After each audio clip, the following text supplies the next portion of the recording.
Samsung is gearing up big time with the Galaxy S26 series, and it looks like they're aiming straight at Apple's brand. New iPhone 17 lineup. The big focus? Cameras. And to take the fight directly to Apple's ProRes video feature, Samsung might have something even better lined.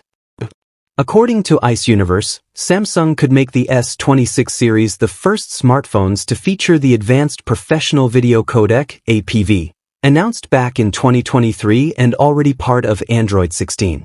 APV is like Apple's ProRes but with major advantages.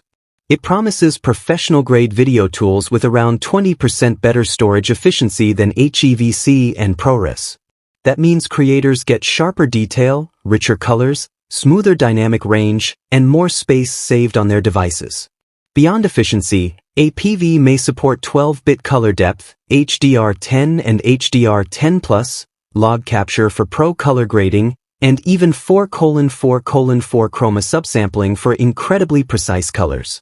Another rumored addition is stereoscopic 3D video recording, which could tie in with Samsung's upcoming XR headset.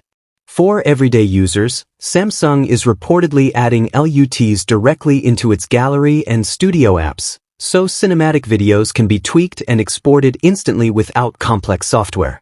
Performance-wise, APV could allow full HD at 100 frames per second, 4K at 100 frames per second, and 8K at 25 frames per second, giving creators high flexibility across resolutions. But Samsung isn't stopping at video.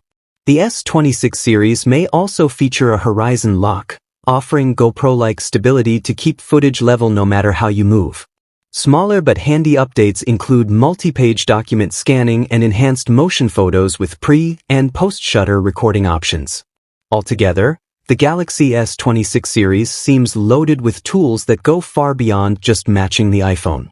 Samsung is clearly targeting both professionals and casual users, pushing smartphone creativity into new territory. The question is, will APV be the game changer that helps Samsung outshine Apple?